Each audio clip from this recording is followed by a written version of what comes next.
கிம்முக்கு ஒரு ஹஸ்பண்ட் இருக்காங்க. அவரு இப்ப வரப்போற எலெக்ஷன்ல நிக்க போறாரு. சோ அதனாலயே நிறைய கட்சி ஆளுங்கலாம் வீட்டுக்கு வராங்க. அவங்க எல்லாருக்குமே தேவையான ஃபுட் எல்லாம் நம்ம கிம்மு தான் ரெடி பண்ணிக்கிட்டு இருக்காங்க. அதோட கிம்முக்கு மின்னுன்ற ஒரு பொண்ணு இருக்கா. அந்த பொண்ணு சும்மா ஒரு பாட்டை ஹம் பண்ணிக்கிட்டே இருப்பாங்க. நம்ம கிம்மு கிச்சன்ல வேலையை செஞ்சுக்கிட்டு இருக்கும்போது மின்னு பக்கத்துல வந்து, அம்மா அப்பா இந்த எலெக்ஷன்ல ஜெயிப்பாரா? வாயை மூடிக்கிட்டு சும்மா இரு மின், நாளைக்கு நாங்க பிரச்சாரத்துக்கு போக போறோம். மக்கள் எல்லாம் கண்டிப்பா உங்க அப்பாவுக்கு தான் ஓட்டு போடுவாங்களே, அவரு ஜெயிப்பாரு. எது நாளைக்கு பிரச்சாரத்துக்கு போக போறீங்களா? அம்மா நான் தனியா வீட்டுல போர் அடிக்குமா, என் ஃப்ரெண்டு வீட்டுக்கு வேணா நான் போயிட்டு வரட்டுமா, நைட்டுக்குலாம் வந்துருவேன். சரி போயிட்டு வா, அந்த ஃப்ரெண்டோட நம்பரை மட்டும் எழுதி வச்சுட்டு போ அப்படின்னு இவங்க சொல்றாங்க. சோ மின்னும் ஜாலி ஆயிடுறாங்க. அடுத்த நாள் ஆகுது. நம்ம கிம்மோட ஹஸ்பண்ட் பிரச்சாரத்துக்கு போறாரு. நம்ம கிம்மும் போயிட்டு டான்ஸ்லாம் ஆடுறாங்க அந்த இடத்துல. கிம்மோட ஹஸ்பண்டுக்கு எதிரா இன்னொருத்தர் எலெக்ஷன்ல நிக்கிறாரு. அவரு தான் எதிர்கட்சி ஆளு. அவரும் அதே இடத்துல தான் ஓட்டு கேட்டுக்கிட்டு இருக்காரு. அவரு நம்ம கிம்மு பக்கத்துல வராரு. அதுவும் தென்னாவட்ல விசில் அடிச்சுக்கிட்டே வராரு. நம்ம கிம்மும் ஏதோ மரியாதைக்கு இருக்கட்டும் அப்படின்னு வணக்கம் சொல்றாங்க. இப்படியே அந்த பிரச்சாரங்களும் முடியுது. நம்ம கிம்மும் நைட் டைம்ல வீட்டுக்கு வராங்க. அவங்க பொண்ணு மின்னு இருப்பான்னு பார்த்தா அந்த பொண்ணு ஆளையே காணோம். ரெண்டு வீட்டுக்கு போயிட்டு சீக்கிரம் வந்துருன்னு சொன்னா இவ்வளவு நேரம் ஆகியும் வரலையேன்னு இவங்க பயப்பட ஆரம்பிக்கிறாங்க. நல்ல வேளையா அவங்க பொண்ணு மின்னு அவளோட ஃப்ரெண்டோட நம்பரை எழுதி வச்சுட்டு போயிருக்கா. சோ அந்த நம்பருக்கு கிம்மும் கால் பண்றாங்க. பார்த்தா கால் அட்டென்ட் பண்ணவங்க, மேடம் இது ராங் நம்பர் அப்படின்னு சொல்லிடுறாங்க. கிம்முக்கு எதுவும் புரியல. சரி அவளோட வேற ஃப்ரெண்ட்ஸுக்கு கால் பண்ணலான்னு பார்த்தா அந்த ஃப்ரெண்ட்ஸ் எல்லாருமே ஒரே இடத்துல தான் இருக்காங்களே. ஆனா அம்மா மின் இங்க வரலையே அப்படின்னு அவங்க சொல்றாங்க. சோ கிம்முடைய பயம் அதிகமாகுது. கிம் அவங்க ஹஸ்பண்டோட ஆபீஸ்க்கு போறாங்க. எலெக்ஷனுக்கான வேலை எல்லாம் போய்கிட்டு இருக்கு. இந்த மாதிரி ஃப்ரெண்டு வீட்டுக்கு போயிட்டு வரேன்னு சொன்ன நம்ம பொண்ணு மின்ன காணும் அப்படின்னு சொல்ல அந்த ஹஸ்பண்ட் அவ்வளவா ஷாக் ஆகவே மாட்டாரு. ஆல்ரெடி அந்த எதிர்கட்சி ஆளுங்க நம்ம பொண்ணை வச்சு எனக்கு செக் வச்சிட்டாங்க அப்படின்னு சொல்லி சில போட்டோஸ் எல்லாம் காட்டுறாரு. பார்த்தா இவங்க பொண்ணு மின்னு கிளப் அங்கெல்லாம் போய் சிகரெட் எல்லாம் அடிச்சுக்கிட்டு இல்லாத வேலையெல்லாம் பாத்துருக்காங்க. இதெல்லாம் நடந்து ரொம்ப மாசங்கள் ஆயிடுச்சு. ஆனா இப்ப அந்த எதிர்கட்சி ஆளுங்க அந்த போட்டோவை பப்ளிக்கா லீக் பண்றாங்க. இவரால அவர் பொண்ணையே பாத்துக்க முடியல, நம்ம நாட்டை எப்படி பாத்துப்பாரு அப்படின்ற மாதிரி எல்லாம் கலாய்க்கிறானுங்க. அவ காணாமலாம் போயிருக்க மாட்டா, வெளியே எங்கேயாவது போயிருப்பா, நாளைக்கு வந்துருவா அப்படின்னு சொல்றாங்க. ஆனா கிம்மோட மனசு அதை சுத்தமா கேட்கவே இல்ல. அவங்க போலீஸ்ல கம்ப்ளைண்ட் பண்ண ஆரம்பிக்கிறாங்க. என் பொண்ணு ஃப்ரெண்ட் பார்க்க போறேன்னு இந்த நம்பர் தான் எழுதி கொடுத்துட்டு போனா அப்படின்னு சொல்லி அந்த நம்பரையும் கொடுக்குறாங்க. சோ போலீஸும் நாங்க விசாரிக்கணும், நீங்க போயிட்டு வாங்கன்னு சொல்ல அடுத்த நாளே கிம்மோட வீட்டுக்கு போலீஸ் ஆபீசர்ஸ் வராங்க. மேடம் உங்க பொண்ணு காணாம போன டைம்ல நம்ம ஊர்ல ஒரு ஆக்சிடென்ட் கேஸ் பதிவாயிருக்கு. ஆனால் ஆக்சிடென்ட் கேஸ்ல இறந்து போனது ஒரு ஆம்பளை, அதுவும் ஒரு 40 வயசு இருக்கும் அவருக்கு. உங்க பொண்ணு ஃப்ரெண்டு வீட்டுக்கு போயிட்டு வரேன்னு ஒரு நம்பரை எழுதி கொடுத்துட்டு போனாங்கல்ல, அந்த நம்பருக்கு இது வரைக்கும் உங்க பொண்ணு கால் பண்ணி பேசினதே கிடையாது. ஏன்னா உங்க பொண்ணுடைய ஃபுல் கால் ஹிஸ்டரிய பார்த்துட்டோம். அதிகமா உங்க பொண்ணு பேசினது உங்க பொண்ணோட ஸ்கூல் ஃப்ரெண்டு இந்த பொண்ணு தானே. அந்த பொண்ணோட போட்டோவை காட்டுறாங்க. நம்ம கிம்மோட பொண்ணு மின்னு வேற யாரையோ பாக்குறதுக்கு போறா. ஆனா வீட்டுல நம்ம கிம்மு கிட்ட நான் ஃப்ரெண்டு வீட்டுக்கு போயிட்டு வரேன் அப்படின்னு பொய்ய சொல்லிட்டு ஏதோ ஒரு நம்பரை இஷ்டத்துக்கு எழுதி விட்டுட்டு அந்த பொண்ணு அங்க இருந்து போயிடுறா. போனவ திரும்ப வரவே இல்ல. சரி ஏதோ ஒண்ணு நம்ம பொண்ணு கூட க்ளோஸா இருந்தது அந்த ஸ்கூல் ஃப்ரெண்டு தான். அந்த பொண்ணை பார்க்க போகலான்னு கிம்மு நேரா அந்த ஸ்கூல் ஃப்ரெண்டை பாக்குறதுக்கு போறாங்க. அந்த பொண்ணு ஓரமா ஒரு இடத்துல உட்காந்துக்கிட்டு உடைஞ்சு போன செல்போனை கையில வச்சுக்கிட்டு அதை அன்லாக் பண்ண ட்ரை பண்றாங்க. பேட்டர்ன் லாக் தெரியல போல. அந்த நேரத்துல நம்ம கிம்மு அங்க வர, யார் நீங்க, உங்களுக்கு என்ன வேணும்? இந்த ஸ்கூல்லயே படிக்கிற மின்ன உனக்கு தெரியும்ல, நீயும் அவள அடிக்கடி போன் வேற பேசிக்கிட்டு இருக்கீங்களா? மின் எனக்கு மத்த ஃப்ரெண்ட்ஸை பத்தி சொல்லியிருக்கா, ஆனா உன்னை பத்தி எதுவும் சொன்னதே இல்ல. சரி இப்ப அதுக்கு என்ன பண்ணலாம்? இல்ல நான் உங்ககிட்ட சில கேள்விகள் கேட்கணும். நேத்து நீ என் பொண்ணு கூட தான் இருந்தியா?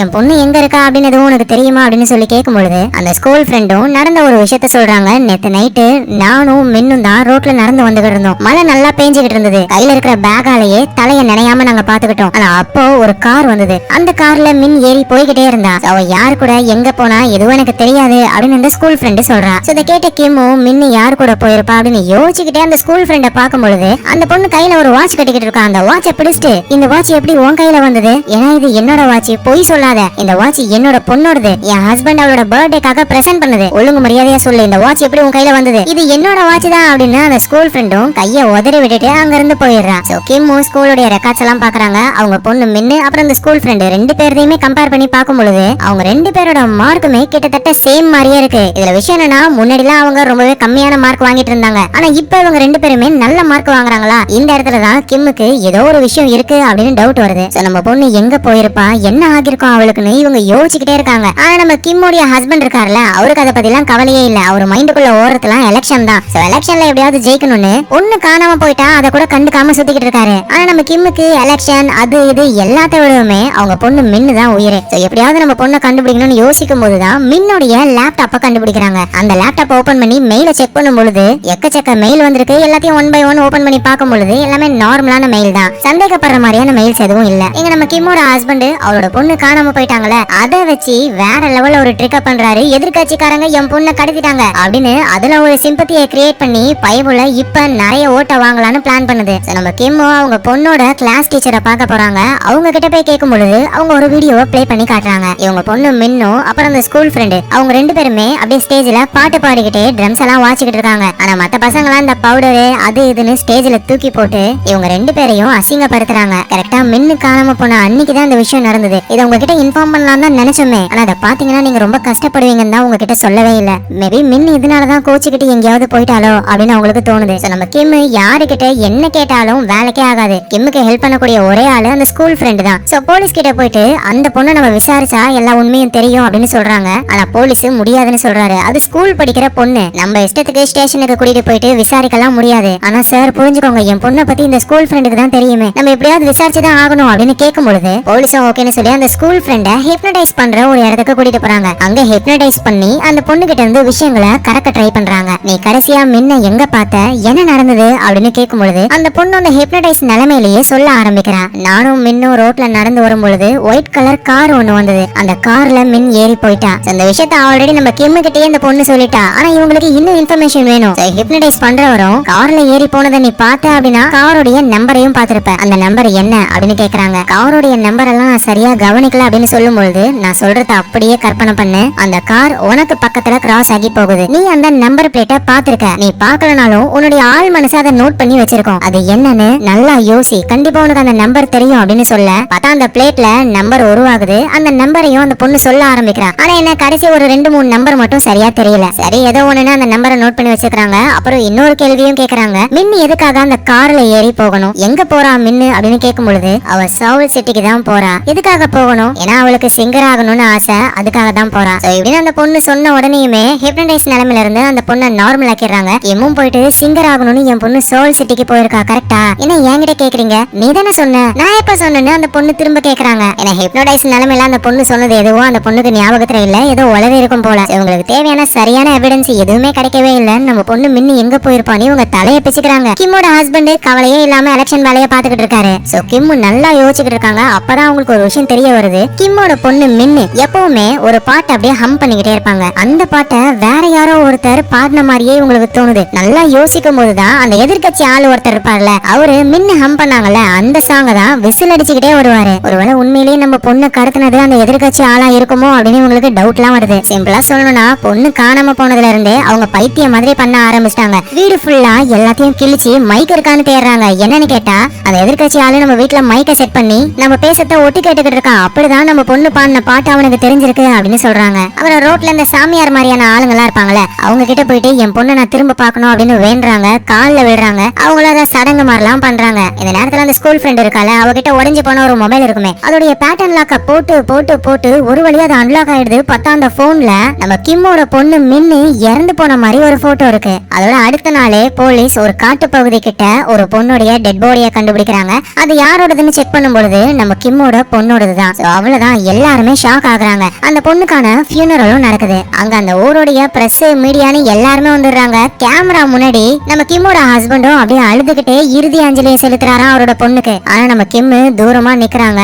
அவங்க ரொம்ப சோகமா இருக்காங்க, இன்னும் சொல்ல போனா கோவமா இருக்காங்க. ஏன்னா அவங்க பொண்ணை கொன்னது யாரு அப்படின்னு இவங்க கண்டுபிடிச்சே ஆகணும். சோ அதுக்காக களத்துல இறங்குறாங்க. சோ கிம்மோட ஹஸ்பண்டும் வராரு. என்ன பண்ணிக்கிட்டு இருக்க நீ அப்படின்னு கேட்கும் பொழுது நான் என்ன பண்ணா உங்களுக்கு என்ன, நீங்க எலெக்ஷன்ல ஜெயிக்கணும், அதுக்காக தானே நம்ம பொண்ணு கொன்னீங்க அப்படின்னு கேட்க அவரு கடுப்பாக்குறாரு. நம்ம கிம்மும் விடாம நீ தான் கொன்னு இருக்க எனக்கு நல்லா தெரியும்னு அடிக்கலாம் ஆரம்பிக்கிறாங்க. சோ கிம்மோட ஹஸ்பண்டும் அவங்கள கீழே தள்ளி கழுத்தை பிடிச்சி நெரிச்சுக்கிட்டே நம்ம பொண்ணு இறந்து போனதை வச்சு நான் கேவலமா சிம்பதி தேடிக்கிட்டேன், நான் ஒத்துக்கிறேன், ஆனா நம்ம பொண்ணை நானே இப்படி கொல்லுவேன் அப்படின்னு ஒரு சொல்ல சோ கிம்மு புரிஞ்சுக்கிறாங்க நம்ம ஹஸ்பண்டுக்கும் இதுக்கும் சம்பந்தம் கிடையாது, சோ வேற யாரா இருக்கும் அப்படின்னு யோசிச்சுக்கிட்டே அகைன் அந்த மெயில் எல்லாம் பாக்குறாங்க. 50,000 மெயிலுக்கு மேல வந்திருக்கா. சோ நல்லா செக் பண்ணி பார்க்கும்போது ஒரு குறிப்பிட்ட மெயில்ல இருந்து நம்ம கிம்மோட பொண்ணு மின்னுக்கு கொஸ்டின் பேப்பர்ஸ் எல்லாம் வந்திருக்கு. சோ கொஸ்டின் பேப்பர் ஒன்னும் பெரிய விஷயம் எல்லாம் கிடையாது. ஆனா கிம்மு நோட் பண்றாங்க, எக்ஸாமுக்கு முன்னாடியே அந்த எக்ஸாமுடைய கொஸ்டின் பேப்பரை யாரோ அமைச்சிருக்காங்க. சோ அதனாலதான் கம்மி மார்க் வாங்கிக்கிட்டு இருந்த இவங்க பொண்ணு இப்ப அதிக மார்க் எடுக்கிறாங்க. ஏன்னா நாளைக்கு எக்ஸாம்ல என்ன வரும்னு முன்னாடியே தெரிஞ்சுக்கிட்டு அழகா அதை படிச்சிடறாங்க போல. சோ இப்படி கொஸ்டின் பேப்பரை அனுப்பி ஹெல்ப் பண்றது யாரு அப்படின்னு யோசிக்கிறாங்க. கண்டிப்பா ஸ்கூல்ல யாரோ தான் அதை பண்ணிருக்கணும் அப்படின்னு அந்த மெயில் அட்ரஸை மட்டும் மனப்பாடம் பண்ணிக்கிட்டு நேரா அவங்க பொண்ணுடைய கிளாஸ் டீச்சர் அவங்கள மீட் பண்ணி நான் உங்களுக்கு சில விஷயங்களை அனுப்பணும், உங்க மெயில் அட்ரஸை தர முடியுமா அப்படின்னு கேட்க டீச்சரும் தராங்க. பார்த்தா இந்த டீச்சர் தான் எக்ஸாமுக்கு முன்னாடியே கொஸ்டின் பேப்பர் எல்லாம் இவங்க பொண்ணுக்கு அனுப்பியிருக்காங்களே. சோ கிம்மும் புரிஞ்சுக்கிறாங்க. ஆனா எதுவும் கேட்காம கம்முன்னு வந்துடுறாங்க. எங்க அந்த ஸ்கூல் ஃப்ரெண்ட விசாரணை பண்ணிக்கிட்டு பண்ணிக்கிட்டு இருக்காங்க. அந்த பொண்ணோட வீட்ல இருந்த ஷூ ஒண்ணு, அதுல பிளட் கரை இருக்கு. அந்த பிளட் யாரோடதுன்னா இறந்து போன மின்னோடையது. சோ மின்னோடைய பிளட் எப்படி உன்னோட ஷூல வந்தது, என்ன நடந்தது அப்படின்னு கேட்கும்பொழுது அந்த ஸ்கூல் ஃப்ரெண்டும் நானும் மின்னும் நடந்து வந்துகிட்டு இருக்கும்போது ஒரு கார் எங்களை ஏத்துற மாதிரியே வந்தது. சோ தப்பிக்கிறதுக்காக நான் மின்ன தள்ளி விட்டேன், கீழே விழுந்து முட்டில அவளுக்கு அடிபட்டுருச்சு, அந்த பிளட் தான் என் ஷூல பட்டிருக்கும் அப்படின்னு அந்த பொண்ணு சொல்றா. வெளியே இருந்து நம்ம கிம்மோ அதை கேக்குறாங்க. உடனே உள்ள போயிட்டு போய் சொல்லாத, என்னோட பொண்ணு மின்ன நீதான் ஏதோ ஒண்ணு பண்ணிருக்க, ஒழுங்கா உண்மையை ஒத்துக்கோ இல்லன்னா அவ்வளவுதான் அப்படின்னு கத்தும் பொழுது அங்க இருந்த போலீஸும் மேடம் அந்த பொண்ணு சொல்றது உண்மைதான், இறந்து போன உங்க பொண்ணோட முட்டில அடிபட்டு இருக்கிறதா மெடிக்கல் ரிப்போர்ட்ல இருக்கு, சோ மேபி இந்த பொண்ணு சொல்றது உண்மையா கூட இருக்கலாம் அப்படின்னு சொல்ல, அப்ப அந்த இடத்துல ஒரு பர்சன் இருக்காரு. இங்க பாருங்க, என் பொண்ணு ஒண்ணு உங்க பொண்ணு கொல்லல, புரியுதா, என் பொண்ணு அந்த மாதிரி விசாரிக்கிற வேலை வச்சுக்காதீங்க அப்படின்னு சொல்றாங்க. நம்ம கிம் அப்படியே ஷாக்கா அந்த பர்சனை பாக்குறாங்க. ஏன்னா அந்த ஃப்ரெண்ட் பொண்ணுடைய அப்பா யார் தெரியுமா, கிம் வீட்டுல டிரைவரா வேலை செய்யற ஒருத்தர் தான். அவரு நெக்லா பேசுறாரு, பதிலுக்கு இவங்களும் கத்துறாங்க. மெதுவா ஒரு பக்கத்துல போயிட்டு உன் பொண்ணு திடீர்னு நிறைய மார்க் எடுத்திருப்பாளே எப்படின்னு அவகிட்ட கேட்டுப்பாரு, எல்லா திருட்டு வேலையும் அவ சொல்லுவா எப்படின்னு நம்ம கிம் சொல்ல, கோவப்பட்ட டிரைவர் பதிலுக்கு கிம்ம திட்ட ஆரம்பிக்கிறாரு. அந்த இடத்துக்கு கிம்முடைய ஹஸ்பண்ட் வந்து அந்த டிரைவரோட முகத்திலே ஒரு குத்து வைக்கிறாரு. ஏதேனவோ அந்த கில்லரை நம்ம கண்டுபிடிச்சே ஆகணும்னு கிம் என்ன பண்றாங்கன்னா போலீஸ் டிபார்ட்மெண்ட்ல இருந்து அவங்க இன்வெஸ்டிகேஷன் பண்ண ஃபைல் எல்லாம் வாங்குறாங்க. இவங்க பொண்ணு மின்னு காணாம போன டைம்ல ஒருத்தர் இறந்து போயிருப்பாரு, ஒரு ஆக்சிடென்ட்ல யாரோ ஒருத்தவங்க ஏத்திட்டு போயிட்டாங்க போல. சோ அந்த ஃபைலும் அதுல இருக்கு. அப்புறம் போலீஸ் விசாரிச்சிருப்பாங்கல்ல, அந்த ஃபைலும் இருக்கு. அதை படிக்க ஆரம்பிக்கிறாங்க. போலீஸும் சாட்சிகளுக்காக தேடிக்கிட்டு இருக்கும்போது ஒரு வயசான லேடிய பிடிக்கிறாங்க. கிம்மோட பொண்ணு காணாம போன அன்னைக்கு நைட்டு ஏதோ ஒரு ஸ்கூல் படிக்கிற பொண்ணு உடம்பு முழுக்க ரத்தத்தோட நின்னுகிட்டு இருந்தா. அந்த பொண்ணு அந்த பாட்டி கூப்பிடும் பொழுது சடனா அந்த பொண்ணு ஓடி போயிட்டா அப்படின்னு அந்த பாட்டி சொல்லிருப்பாங்க. சோ அதனால அந்த பாட்டியை கூட்டிட்டு வந்து, பாட்டி நீங்க நைட்டு பார்த்த அந்த பொண்ணு இவதானா அப்படின்னு அந்த ஸ்கூல் ஃப்ரெண்ட காட்டுறாங்க. ஆனா பாட்டி வந்து நைட் டைம்ல பாத்துருக்காங்களா, ஃபேஸையும் அவங்க ஒழுங்கா பாக்கல. சோ அதனால இந்த பொண்ணு தானா அதுன்னு கான்பிடென்ட்டா சொல்ல முடியல. சோ அப்படின்னு இந்த விஷயங்கள்லாம் அந்த ஃபைல்ல இருக்கு. கிம்மு அதை படிக்கிறாங்க. இதெல்லாம் தண்ணி அந்த ஸ்கூல் ஃப்ரெண்ட் இருக்கால, அவளுக்கு லை டிடெக்டரையும் எடுத்திருக்காங்க. சோ நீதான் மின்ன கொன்னியா அப்படின்னு கேட்கும் பொழுது இவன் நோன்னு சொல்றா. ஆனா இவ பொய் சொல்றா அப்படின்னு ரிசல்ட் வருது. இதை வச்சு பார்க்கும்போது இந்த பொண்ணு தான் கொலை பண்ண மாதிரியான கணக்கு. ஆனா ஒரு லை டிடெக்டரை வந்து சாலிடான எவிடன்ஸா எடுத்துக்க மாட்டாங்க. நம்ம பதட்டத்துல பேசினா கூட அந்த லை டிடெக்டர் பொய் அப்படின்னு கணக்கு எடுத்துக்கும். சோ உனக்கும் மின்னுக்கும் என்ன சம்பந்தம் அப்படின்னு கேட்கும் பொழுது இந்த ஸ்கூல் ஃப்ரெண்டும் ஒரு விஷயத்த சொல்ல ஆரம்பிக்கிறாங்க. நம்ம கிம்மோட பொண்ணு மின் இருக்காங்கல்ல, அவங்கள மத்த பசங்களாம் ரொம்பவே டீஸ் பண்ணுவாங்க, ஃப்ரெண்ட்ஸ்னு யாருமே கிடையாது. ஆனா அப்பதான் இந்த ஸ்கூல் ஃப்ரெண்டு மின்னு கூட பேச ஆரம்பிக்கிறா. அதோட இவங்க ரெண்டு பேருமே ஹெட்போன்ல பாட்டு கேக்குறாங்க. ரெண்டு பேருக்கும் ஒரே மியூசிக் டேஸ்ட்ன்றதுனால நல்ல க்ளோஸ் ஃப்ரெண்ட்ஸாவே ஆயிடுறாங்க. சோ இவ்வளவு க்ளோஸ் ஃப்ரெண்டா இருந்த இந்த பொண்ணு நான் கொலை பண்ணல அப்படின்னு சொல்லியும் லை டிடெக்டர்ல ஏன் அது பொய்ன்னு வந்தது. சோ இந்த விஷயங்கள் இப்படி இருக்க இந்த நேரத்துல ஸ்கூல் ஃப்ரெண்ட் இருக்கால, அவ வீட்ல அந்த உடைஞ்சு போன போனை பாத்துக்கிட்டு இருக்கா. சோ அப்ப ஏதோ ஒரு மெசேஜ் வருது. அந்த மெசேஜை பார்த்த உடனேயுமே அந்த ஸ்கூல் ஃப்ரெண்டு நேரா வீட்ல அம்மா அப்பா எல்லாம் தூங்கிக்கிட்டு இருக்காங்க, நைஸா வெளியே வந்து சைக்கிள் எடுத்துக்கிட்டு ஏதோ ஒரு இடத்துக்கு போறா. அந்த இடத்துக்கு போயிட்டு அங்க இருந்து ஒரு காரை ஓட்டிக்கிட்டு வரா. முகம் எல்லாமே வில்லத்தனமா மாறுது. அந்த காருக்கு முன்னாடி யாரையும் விட்டு ஏத்தன மாதிரி உடைஞ்சு போயிருக்கு. அதோட அந்த காரோட பேக் சீட்ல ஒரே பிளட்டா இருக்கு. அதோட இறந்து போன மின்னுடைய பேக்கும் இருக்கு. அதெல்லாம் பார்க்கும்பொழுது அந்த ஸ்கூல் ஃப்ரெண்ட் தான் ஒருவேளை மின்ன கொன்னிருப்பாளோ அப்படின்னு டவுட் நமக்கே வருது. சோ அடுத்த நாள் ஆகுது. நம்ம கிம் இப்ப அந்த டீச்சரை மீட் பண்ணி அவங்க அனுப்பின எல்லா கொஸ்டின் பேப்பரையும் பிரிண்ட் அவுட் எடுத்து எக்ஸாமுக்கு முன்னாடியே கொஸ்டின் பேப்பரை என் பொண்ணுக்கு நீங்க அனுப்பியிருக்கீங்க, என்ன காரணம் அப்படின்னு சொல்லி கேட்கும் பொழுது காரணம்லாம் ஒண்ணும் இல்ல, மின்னு ரொம்ப ரொம்ப நல்லவ, ஆனா அவளுக்கு ஃப்ரெண்ட்ஸ் அவ்வளவா கிடையாது, எல்லாரும் அவளை டீஸ் பண்ணிக்கிட்டே இருப்பாங்க, ஒருவேளை அவ ஸ்கூல்ல நிறைய மார்க் எடுத்தா அவளுக்கு ஃப்ரெண்ட்ஸ் எல்லாம் கிடைப்பாங்க அப்படின்னு நினைச்சுக்கிட்டு தான் நான் அவளுக்கு ஹெல்ப் பண்ணவும் ஆரம்பிச்சேன். அதே மாதிரி அவளும் நிறைய மார்க் எடுத்தா, ஆனா அதுக்குள்ள இப்படி ஆகும் நான் எதிர்பார்க்கவே இல்ல. சோ அப்படின்னா நீங்க என் பொண்ணை கொல்லல மேடம், நான் எதுக்காக கொல்லணும், நான் அவளுக்கு ஹெல்ப் பண்ணணுன்றதுக்காக தான் இது எல்லாத்தையும் அனுப்பினேன் அப்படின்னு அவங்க சொல்றாங்க. ஆனா நம்ம கிம் அதெல்லாம் கண்டுக்காம அங்க இருந்து வந்துடுறாங்க. சோ பொண்ணு காணாம போன அன்னைக்கு ஒருத்தருக்கு ஆக்சிடென்ட் ஆகி இறந்து போயிருப்பார்ல,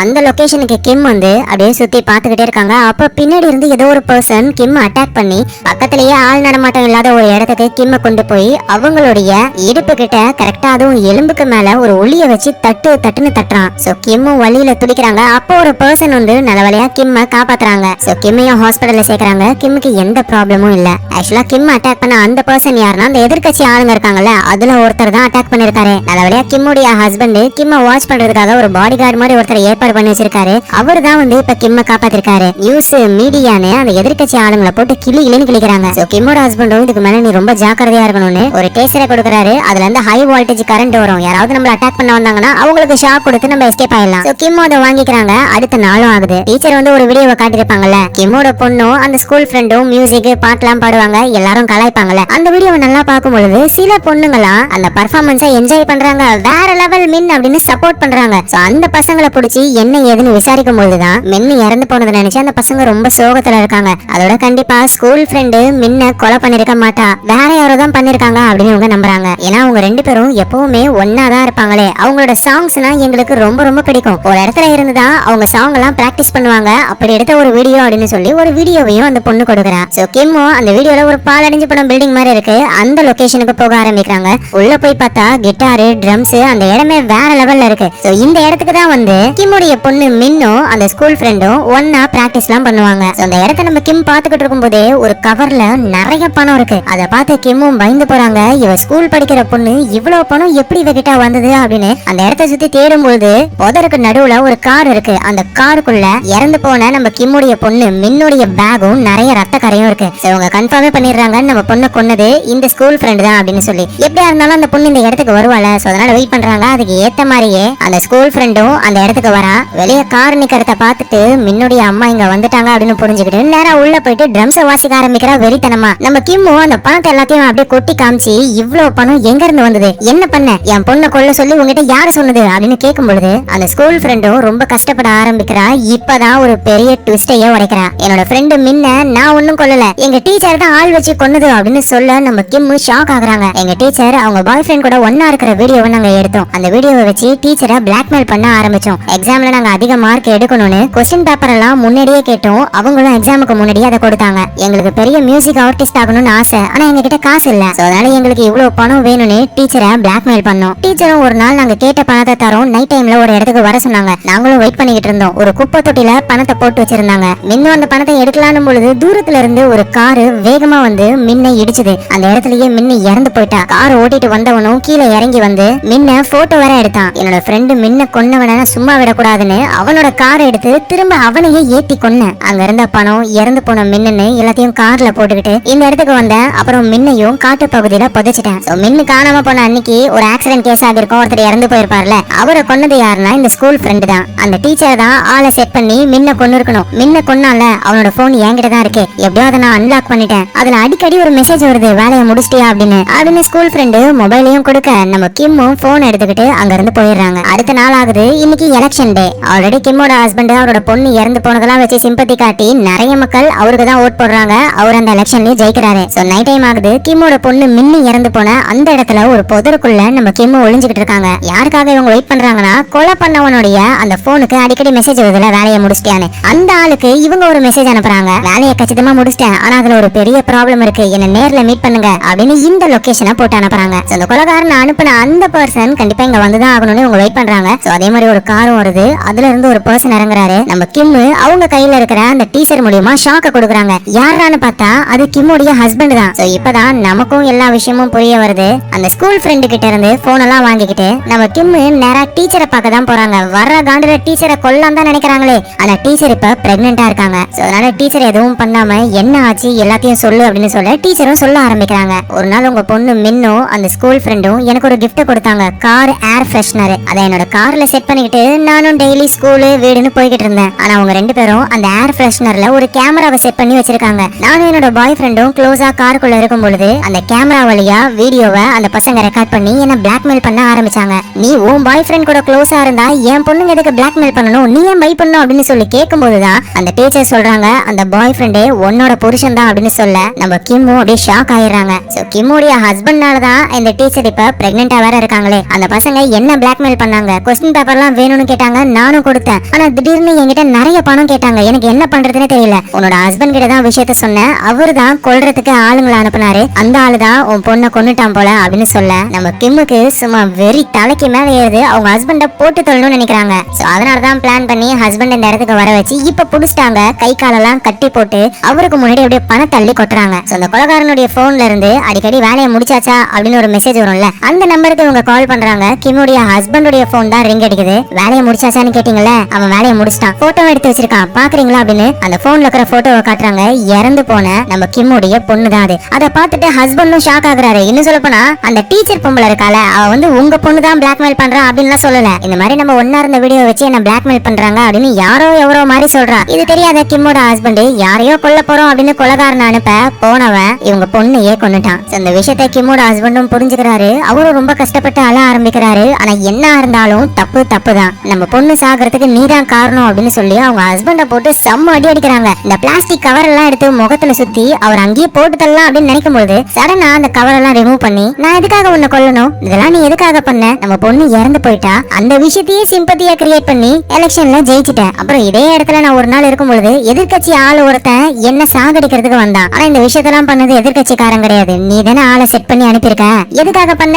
எலெக்ஷனுக்காக. இப்படி பொண்டாட்டி பிள்ளைங்க எல்லாத்த விடவும் உனக்கு எது முக்கியம்? எலெக்ஷன் தானே. இதுக்கு மேல நீ எலெக்ஷன்லயே நிக்க முடியாத மாதிரி பண்ற அப்படின்னு சொல்லி கிம்முடைய ஹஸ்பண்டும் டீச்சரும் ஒன்னா இருந்தாங்கல்ல, அந்த வீடியோவை அந்த எதிர்கட்சிக்காரருடைய வெப்சைட்லயே அப்லோட் பண்ண ஆரம்பிக்கிறாங்க. நான் பொண்ணு படிக்கிற ஸ்கூல்ல இருக்கிற ஒரு டீச்சரையே கரெக்ட் பண்ணி இந்த மாதிரி பண்ணிருக்கான், இவனை போயிட்டு நல்லவன் நினைச்சோமே அப்படின்னு பேரு கெட்டு போகுது. அவ்வளவுதான், கட்சியில இருந்தே அவரை தூக்குறாங்க. இதுக்கு மேல நீ உயிரோட இருந்தாலும் போனதான் அப்படின்னு சொல்லிட்டு நம்ம கிம் அவங்க ஹஸ்பண்ட் எதுவும் பண்ணாம அங்க இருந்து வந்துடுறாங்க. அந்த ஸ்கூல் ஃப்ரெண்ட் வந்து கிம் பதிச்சு வச்சிருந்தால ஒரு இடம், அந்த இடத்துல அப்படியே அவங்க படுத்துக்கிறாங்க. அவங்க பொண்ணுக்கு என்னென்ன பொருள் எல்லாம் பிடிக்குமோ அது எல்லாத்தையும் அந்த இடத்துல கொண்டு வந்து வச்சுட்டு அங்கேயே இருக்கும் பொழுது அந்த ஸ்கூல் ஃப்ரெண்டு அந்த பொண்ணு வரா. அந்த பொண்ணை பார்த்துட்டு அவங்க வேகமா மின் வந்துட்டியா அப்படின்னு ஓடி போய் கட்டி பிடிக்கிறாங்க. அந்த ஸ்கூல் ஃப்ரெண்டும் அழ ஆரம்பிக்கிறா. சோ நம்ம கிம் இதுக்கப்புறம் அந்த ஸ்கூல் ஃப்ரெண்ட அவங்களோட பொண்ணாவே நினைக்க ஆரம்பிக்கிறாங்க. சோ இந்த இடத்துலயே தி ட்ரூத் பெனித்ன்ற இந்த படம் முடியுது.